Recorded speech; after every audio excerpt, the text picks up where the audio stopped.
Isnaban kanina sa runway ni Vice President Sara Duterte at First Lady Liza Araneta Marcos. Hindi rin sila nakitang nag-usap kahit magkatabi na. Nasa frontline na balitang yan si Maricel Halil.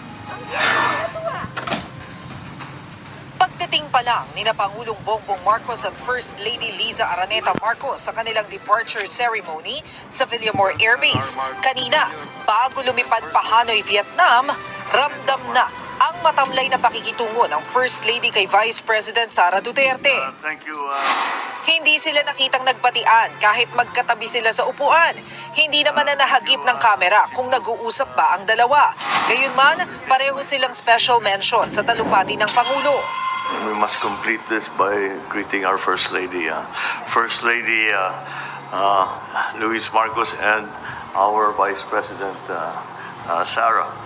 Pagkatapos ng talumpati, nakitang nagbeso sina Pangulong Marcos at VP Sara. Unang pagkikita nila yan matapos sa mga maanghang na patutsyada ng mga Duterte kay PBBM. Sinubukan namin kunan ng komento si VP Sara pero hindi siya sumagot sa media. Hi, ma'am. Gusto like to comment lang, ma'am.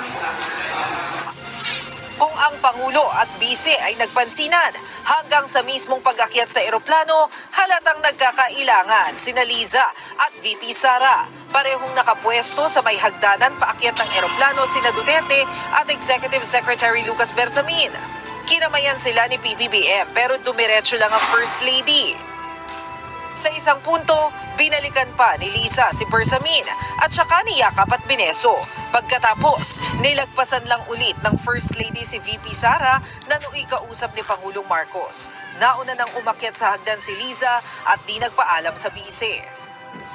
Sa kabila ng gusot sa pagitan ni Pangulong Marcos at dating Pangulong Duterte, si Vice President Sara Duterte pa rin ang itinalagang caretaker ng bansa habang nasa Vietnam ang Pangulo.